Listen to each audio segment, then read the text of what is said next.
Hi guys, it's Emily from Nobel Novels and welcome to today's video. This is my December wrap-up part 1. Now I'm filming on the 14th because I realised this video is going live on the 15th and it's my work day, so I will not be able to film and do it all in one day. It's just too stressful. On a heads up, I have read less this month than normal. I've read 13 books on the 14th and kind of the 13th book is being finished any minute. But I am going to start The Death of Vivek Oji today and I wonder if I can get through that in one day. Bear in mind the fact I'm not working at Baz Books, but we will have to see. But I am reading less because I think I'm living more. Obviously, I'll explain more in my end of year wrap up. But I know I've read less this year because I've been doing other things like playing Uno with the kids, like going out, like living. And I think that's something that me and Charlie were just saying, or when I spoke to her, that like I'm actually living more rather than just hiding in my books, which is a good thing. But I still have the book guilt. Why have I read less? I've got, I've bought less. I've not bought hardly any books this month. I know I'm getting books for Christmas, but I have got to try and take the stress off myself. Like I finished one book in one night purely because I wanted to add my numbers up, which was silly. Turned out it was a really good book, and I'll show you that in a minute. But I have got myself in a bit of stress. But on the positive, I've had, here we go, the stats. I've had one DNF, because that was just a personal book, it just wasn't right for me. I've read 1 2.5-star book so far, 5 4 stars, 5 5 stars, 2 4.5. So, apart from one crappy book and the DNF, I'm doing really well. I've got 7 books to add to my TBR for the rest of the month, but again, I'm not stressing. I've got one other shorter one that I'm thinking about reading, but I'm not going to get stressed. I expect to read less this month because I want to live this month. Admittedly, the kids break up from school the day this video goes live. They've both got half days. I break up for work on Sunday, and then I've got, apart from working on the 29th, I've got 2 weeks off. So I am positive. Hopefully I will have time to read, but bear in mind I've got Christmas presents to wrap, which I haven't done. I've got going out, I've got living to do, I've got spending time with my family, and that is more important than books. So, enough silly waffling. Let's talk about the books. So my disappointment of the month was The Illumination of Ursula Flight by Anne-Marie Crowhurst. I know Berner from Berner's Bookie's Adventures loved it. I didn't. I really struggled to connect with it. I didn't like the characters in it. It was just a complete meh. I need to get this off my shelves. Thought I nabbed it off Mum and Charlie.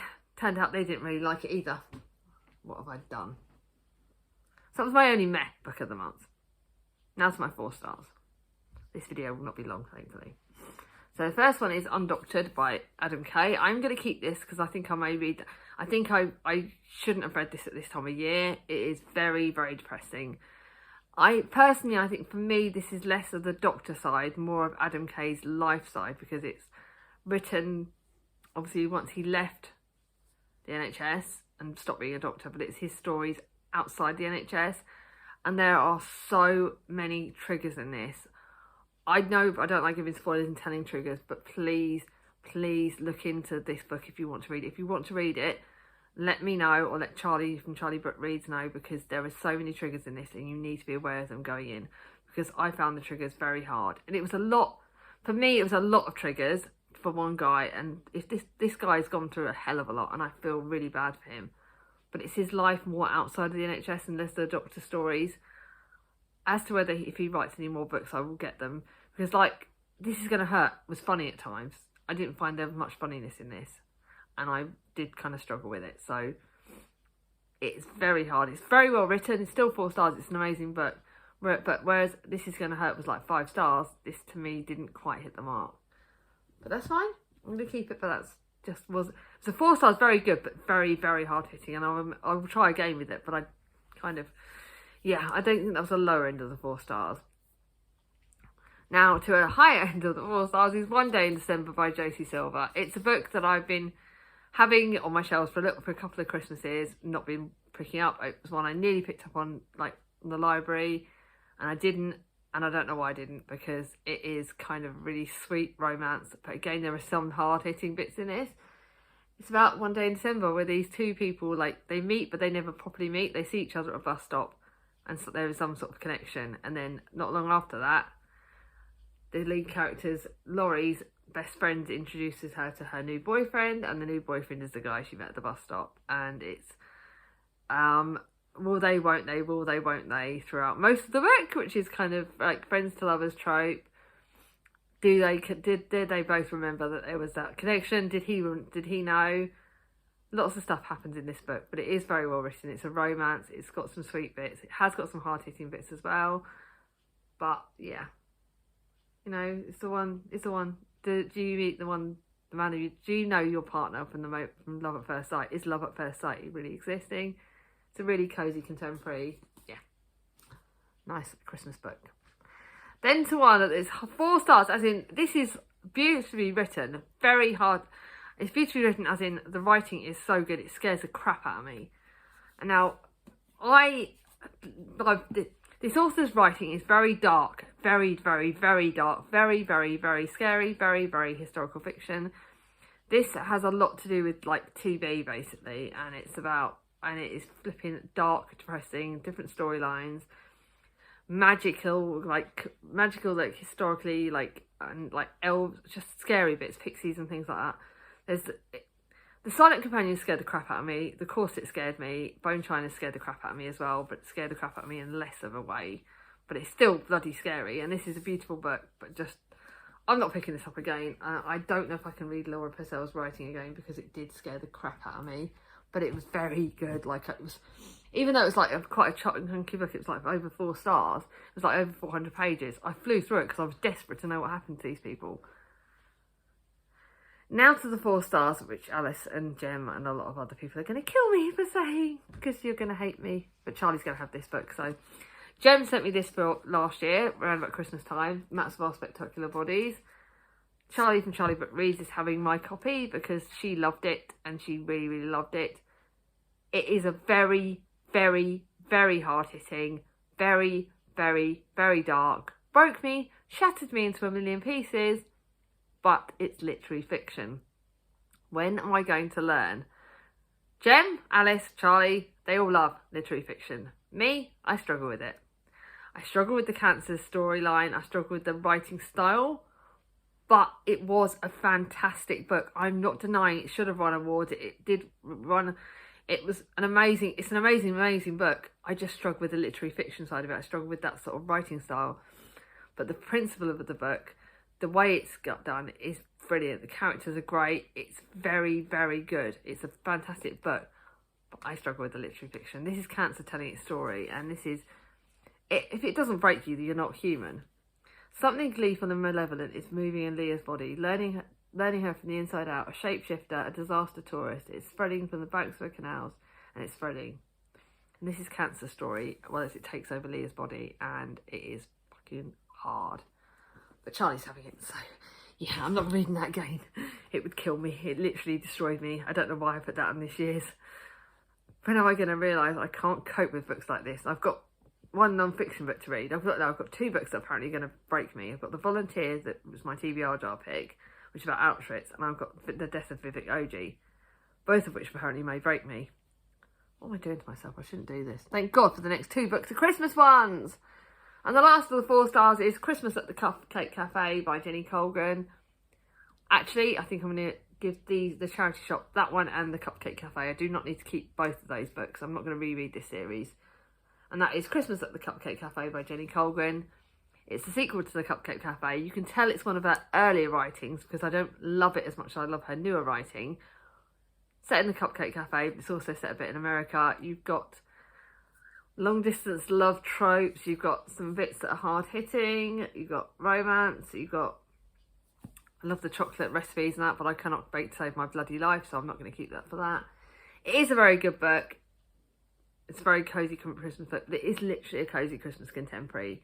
It's one that I can say I don't necessarily think I'll reread, but it's fantastic. It's 4 stars. It was still beautifully written, and you needed to read it after the Cupcake. Meet me at the Cupcake Cafe, because you needed to find out what happened to these characters.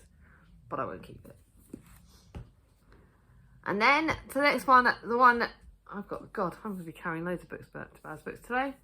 I Wish It Could Be Christmas Every Day by Millie Johnson. This is 4.5 stars because it was better than that. It was really good Christmas contemporary.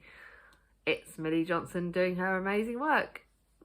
I wish it could be Christmas every day. You've got I think it's 6 people that end up on the Yorkshire moors in this mysterious house. They get abandoned there. They're left with like all the food, but other stuff. You've got characters of every age, every gender, everything. It's just fantastic. You've got Mary, who's trying to get her boss to notice her for 4 years. She's been trying to get him to notice her. And they end up there. They're the first couple that end up there. They're not a couple, but you know what I mean. They're the first 2 that end up there. You've got Bridge and Luke, who are exes. They're they're about to sign off their divorce. And it starts off with them being very, like... I just realised my hair's not done right. Anyway, it starts off with them, like, really hating each other. The divorce is going really sadly. It's their journey over that time where they were together for a long time. It's talking about their history, really sweet. And then you've got Charlie and Robin, who are on their way to a luxury hotel in Scotland. They're an older couple, older LGBTQI couple, and they're lovely, and 2 blokes who are really sweet characters.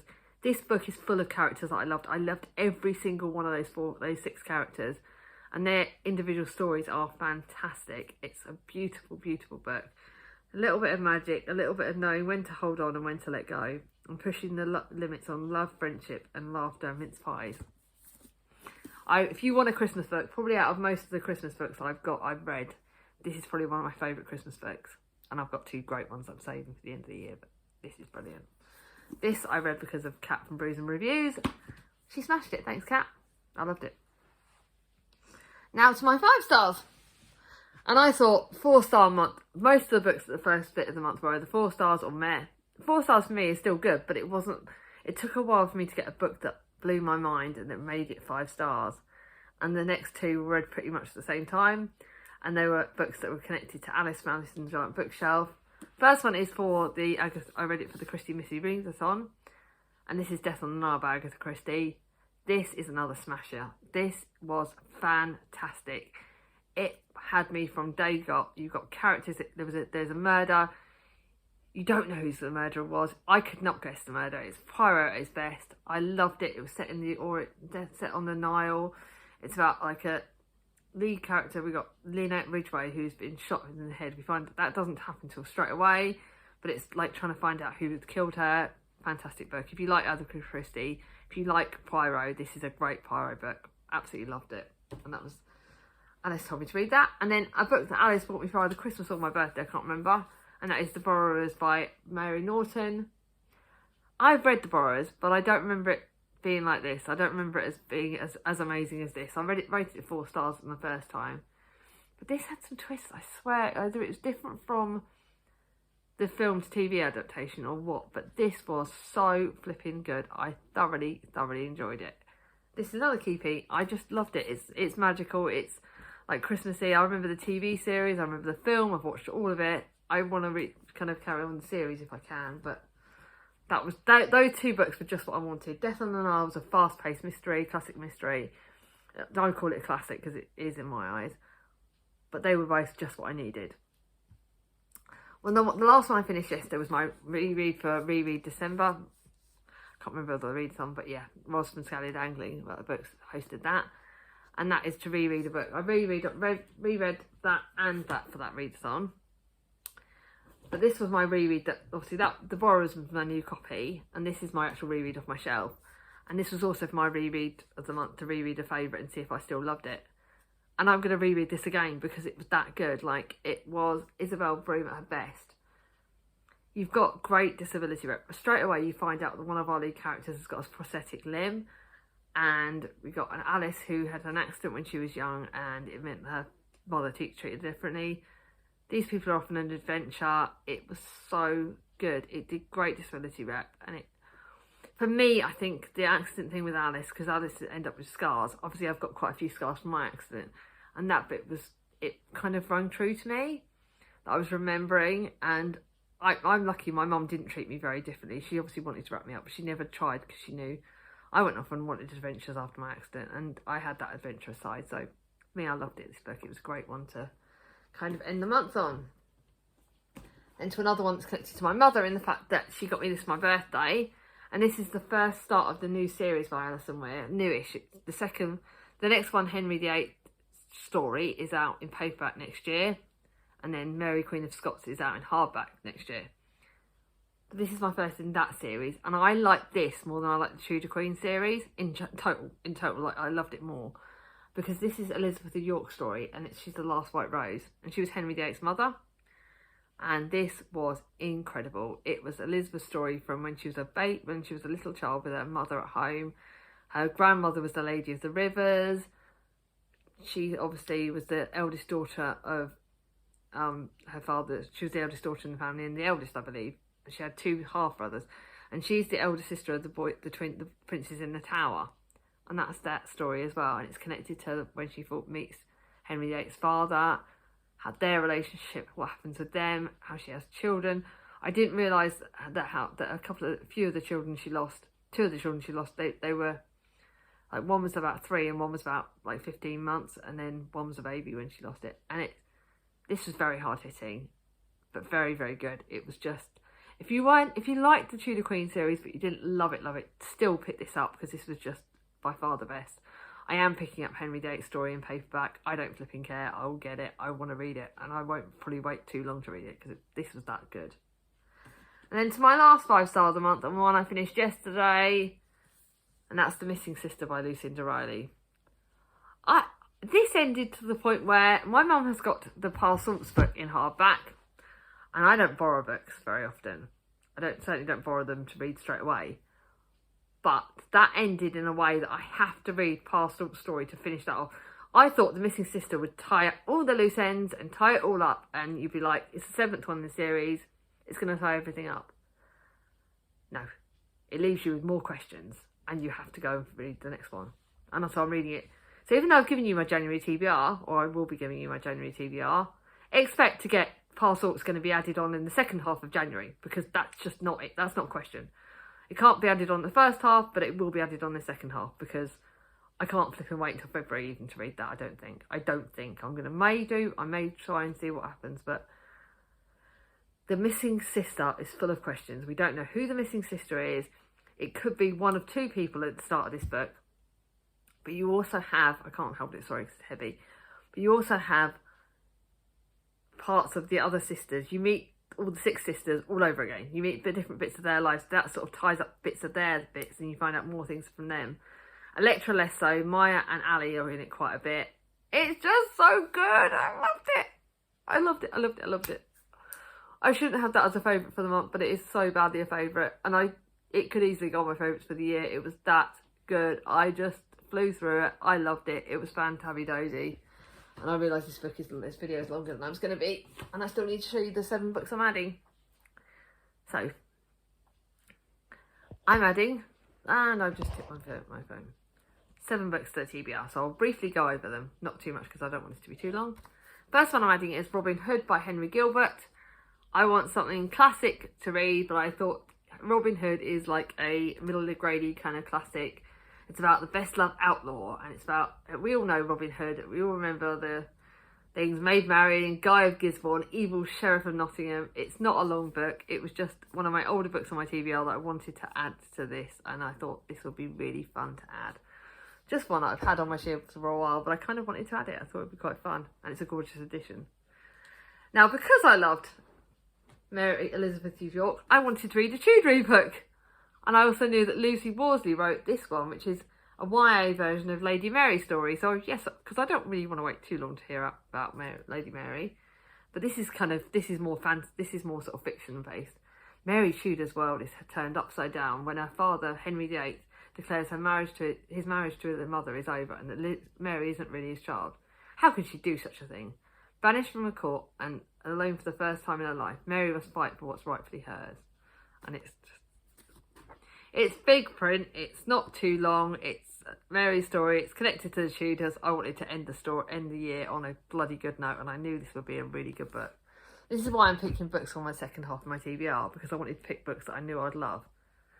Now, I've got 3 Christmas books and 1 contemporary that's not a Christmas book, because I will hit a point where I will not want to read Christmas books.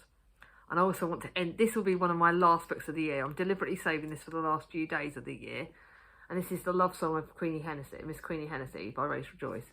I loved Harold Fry book, that one. And this is when Queenie Hennessy discovers Harold Fry is walking the length of England to save her. and all that she must do is wait. She is shocked. Her note to him explained she was dying. How can she wait? She must write again, something someone says, but this time she must tell Harold everything. In confessing to the secrets hidden for 20 years, she must find atonement for the past. Queenie thought the first letter would be the end of the story. She was wrong. It's just the beginning. I can't flipping wait. This is one I want to end the year on, and I want to end the year on a high. I'm deliberately being sensible to think I want to end the year on a high. It's a bit of a risky one. This could be hit or miss. And this is Peony in Love by Lisa C. This is a Japanese historical fiction-y kind of thing. I did love Snowflower and the Secret Van, but I've not loved all of these Japanese kind of books. This is set in 17th century China. Peony has never seen or spoken to any other man other than her father, a wealthy Chinese nobleman.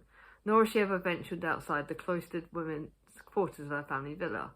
But as her 16th birthday approaches, she finds herself betrothed to a man she does not know. But Peony has dreams of her own. I don't want to know any more than that. This does look good. Let's see how long it is. It's about 400 pages, so it's not very near. But I thought this would be quite a good, different one. Pink. Kind of happy. Hopefully, I say happy, it's not going to be because it's flipping 17th century Japan. But, you know, I may like it. I'm hoping so. I'm going to give it a go. Now to 3 Christmas books. I don't want to go into too much detail. This first one was the one that Thomas made me buy. But because I remember Mark loved this. It's not too long. It's Let It Snow by Beth Moran. It wasn't an expensive one. After the end of a relationship, local weather girl Bea Armstrong has been avoiding her family, but with Christmas approaching, she's heading home to Charis House, the school in the Sherwood Forest that her parents run. And to top it all, the insufferable Henry Fairfax, who her parents have always wanted her to marry, has also been invited. Relief comes in the shape of an interview for a dream job, but there are a few problems. The interview is Scotland. Bea has no car and it's snowing. The only solution is for Henry to drive her there. Let's hope this one's good. Then to one that is on my winter books I forgot that I needed to read this month. It's a Christmas book. It's by author Emily. Had to read it. Baby It's Cold Outside by Emily Bell. And this is Dublin, so it's set in an island over Christmas. If you come to Dublin in 10 years' time, I'll be there to meet you. As Nora battles through the bustling December crowds in London, she hears the notes of a song that transports her back to the most romantic week of her life. After meeting on a blissful holiday and knowing that they had to part, a boy named Andrew made her a promise. If they're both single on Christmas Eve in 10 years' time, they'll meet under the clock on Grafton Street, Dublin. Nora has no idea if he will remember, but she has nothing to lose. Oh my god, this looks good! Ah! I think I'm going to start this tonight. Yeah, I think I'm going to start this tonight. This looks like, it's not too long. This looks like the one I need. Sod it! I love it when I do things a bit random.